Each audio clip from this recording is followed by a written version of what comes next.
Doesn't anyone ever knock around here?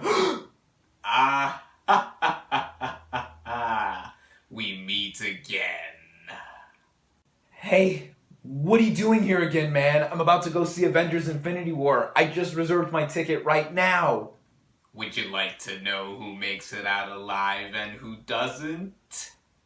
What? No. Oh, man, please don't give away anything for me. Not like this. Not for a movie like this. Please don't give away any spoilers. I want to find out what happens for myself.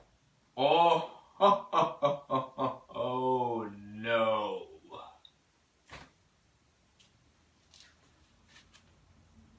I'll just tell you myself.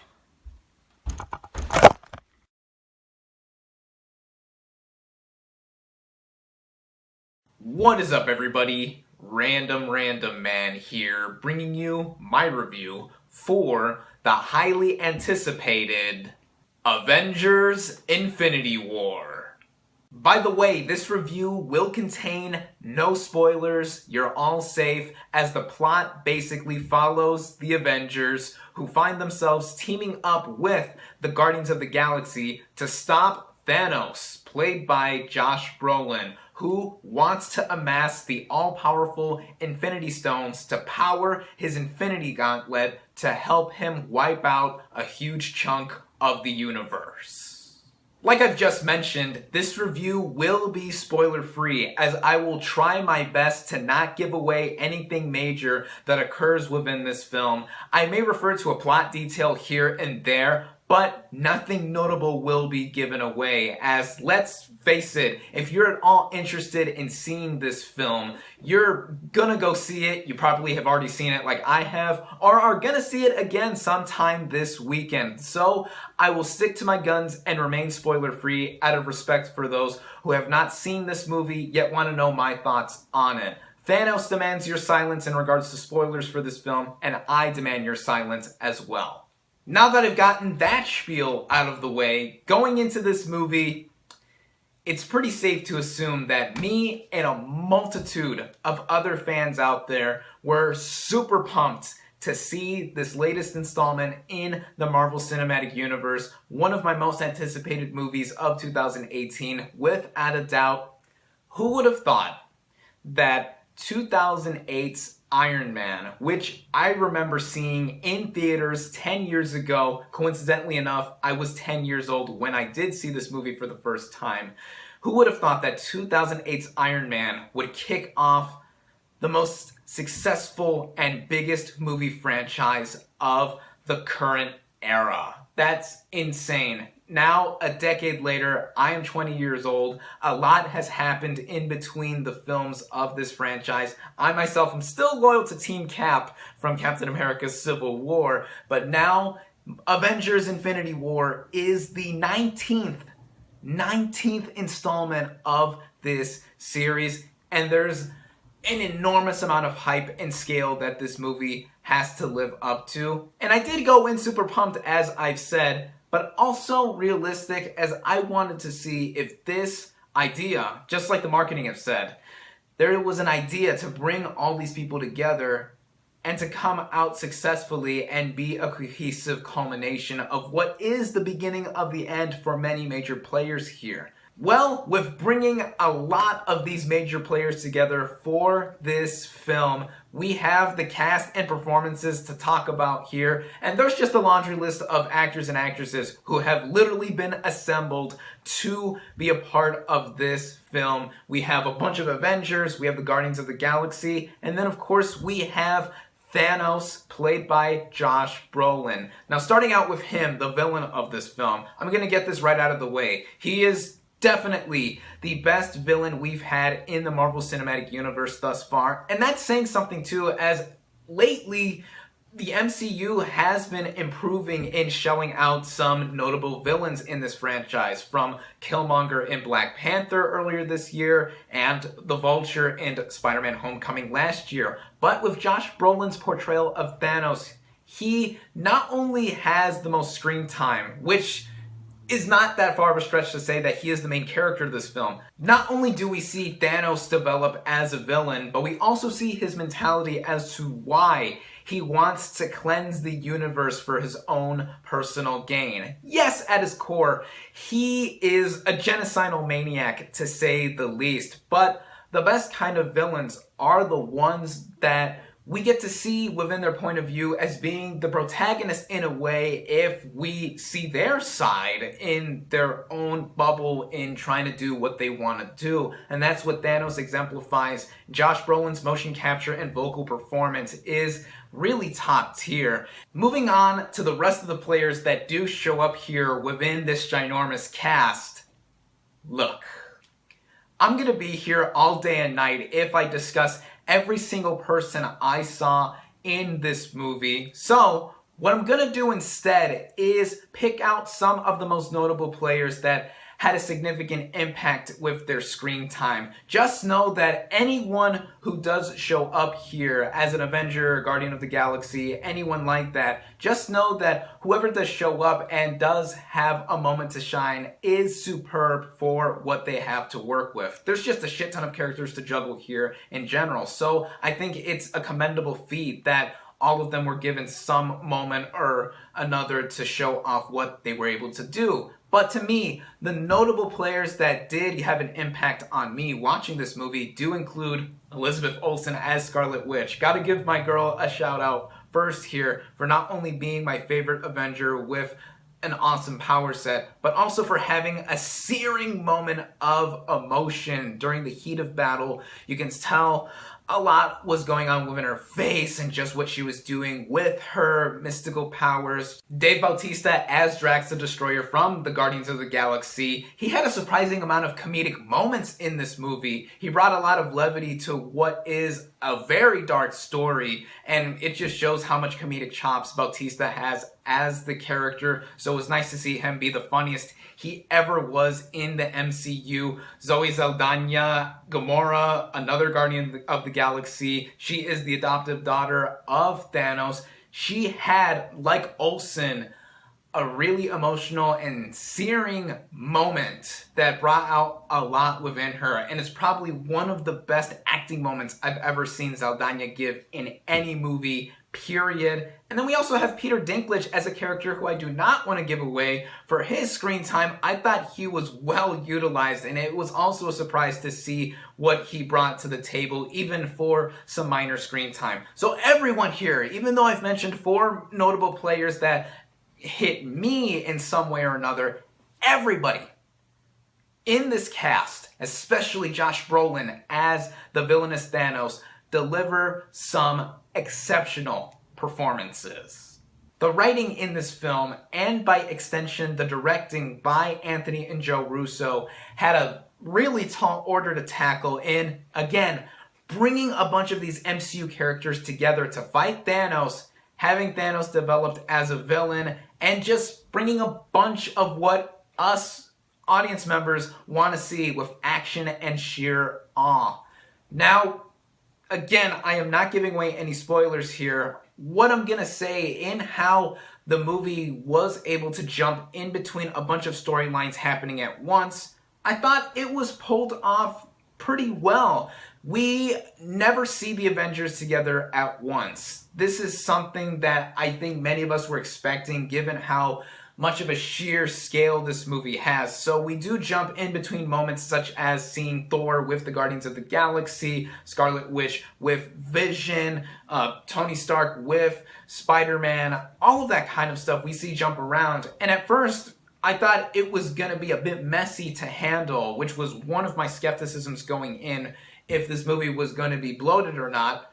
But I thought more or less it was successful to how we've already known about these characters going in, and we just want to see them culminate into something that is huge. On that note, with the characters, this movie begins right off the bat, pulling no punches. There are some notable deaths that do occur throughout the film from the beginning and as the movie progresses. But when we do see characters coming together to interact with their distinct personalities, it was such a miraculous feat to be able to balance all of them together and see them blend with how they showed off what they did in their previous movies to now, and still feeling like their own respective characters with their dialogue, their character motivations, their actions, all of it. With this movie also beginning right off the bat, getting into the swing of things, it shows off a lot of the action that we have been anticipating to see, as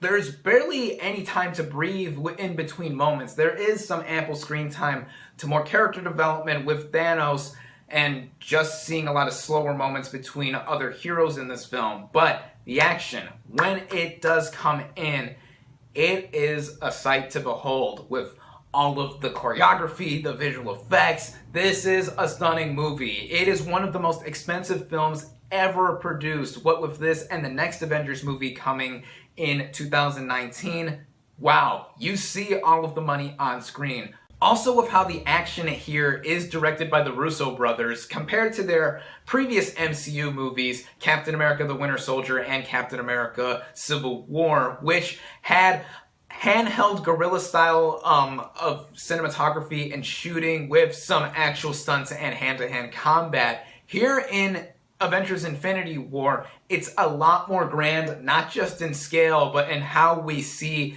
everybody handled, from the multitude of extras and all the visual effects coming together. It's pretty amazing to see how they were able to switch their style just a bit, or a lot if you want to consider how big this movie is, in showing off still some handheld camera work with some close-up fighting, but also just being able to show a lot of the visual capacity that this movie displays. This movie was shot entirely on IMAX cameras. I believe this was the first major film production to be shot entirely 100% in IMAX. So if you're gonna see this movie in IMAX. I didn't see the movie in the format, but I'll bet that it's optimized for sure for that kind of viewing experience. And yeah, just seeing the action and all the set pieces in this film in general are worth the price of admission,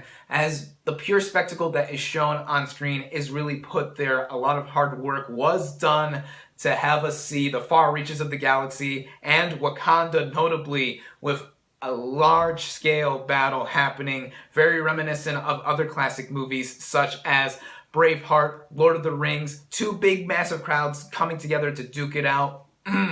This is why we go to the movies and see a bunch of these action movies on the big screen.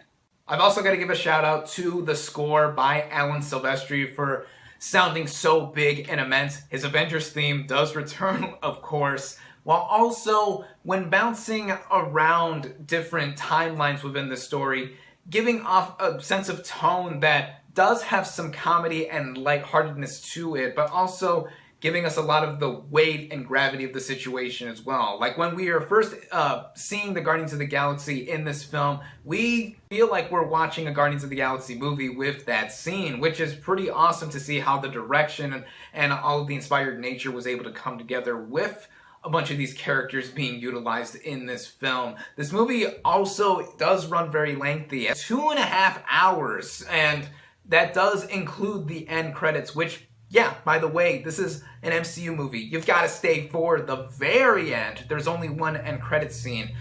I never felt bored in the slightest. This is a long movie. It's not just because I'm used to watching long movies at this point, but so much was happening and keeping me engaged, and I was so emotionally attached to these characters that it always had me on. I wanted to keep going. I could have sat for another 2.5 hours of anything. With all of the sheer fun I was having with this film, there were some minor instances that did take me out of it. They're really minor in retrospect, but I do have to address them, such as some of the visual effects. This is a lot to take in, and in a couple of instances, I noticed Thanos wasn't fully convincing and just other spotty areas, but they're really not that much to complain about.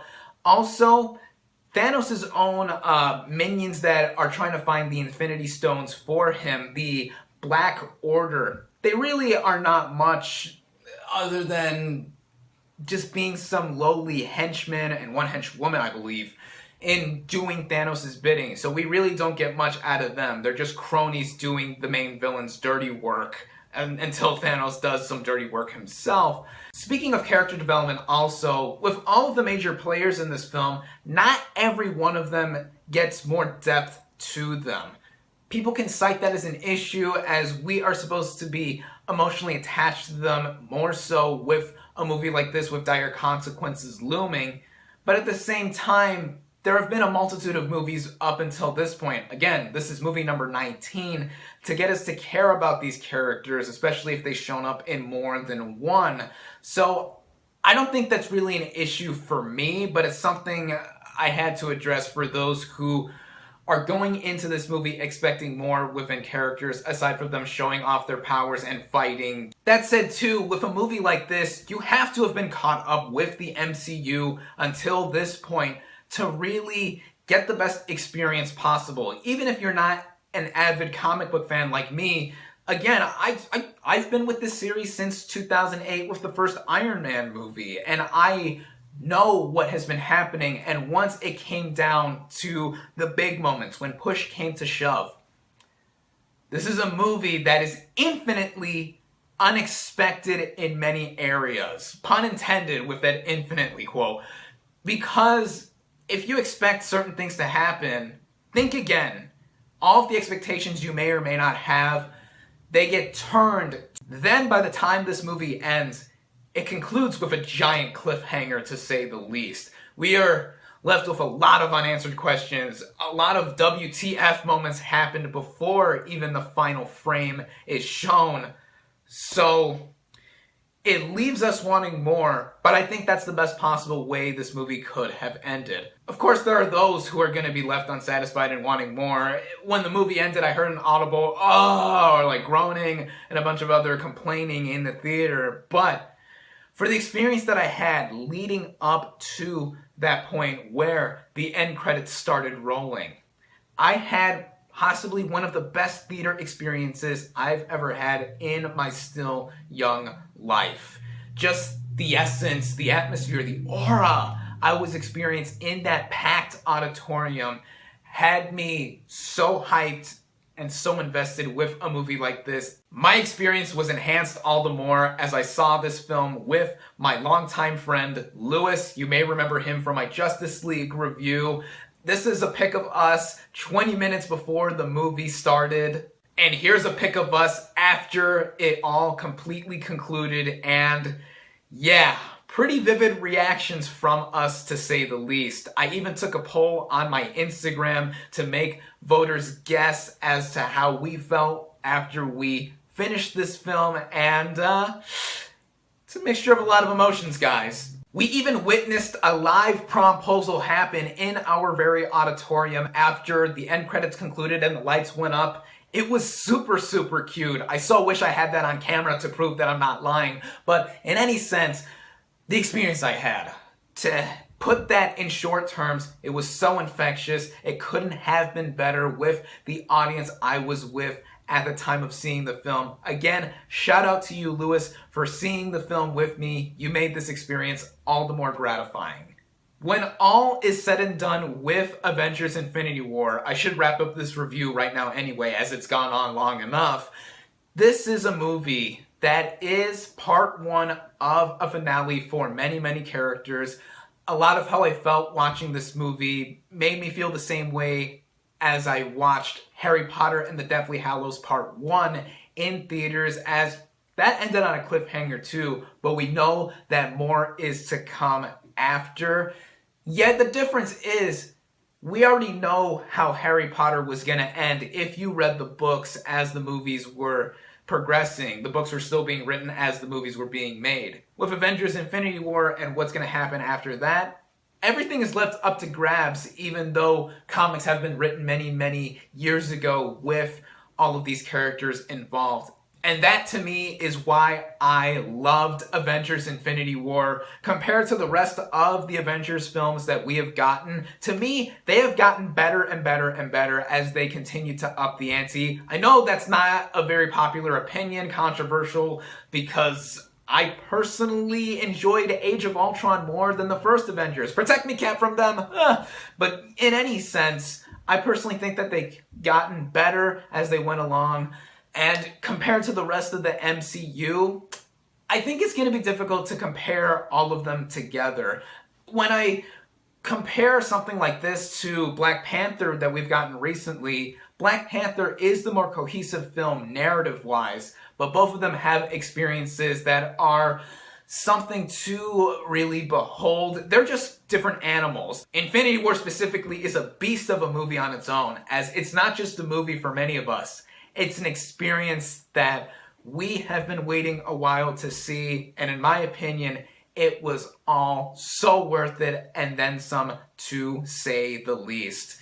You're already going to see this movie if you're interested at all. You're going to see it again, maybe. If you have not been invested in this franchise for as long as many of us fans of the MCU have been for years, this is probably not the movie for you, as you will be lost in some sense. Watching this will give you some amazing action, but the more invested you are with this franchise, the better. Also, the less you know going into this movie, the better as well. Like I've said, I loved Avengers Infinity War. It is one of my new favorite MCU films in this ever-growing franchise. One of my favorite movies of 2018 thus far. I highly recommend it. My final verdict for Avengers Infinity War is 4.5 out of 5 stars. Thank you all, as always, for watching. Be sure to like this video, comment on what you thought of Avengers Infinity War. Please keep the comments as spoiler-free as I've kept this review. Subscribe to my channel for more, and I'll catch you on the next movie review.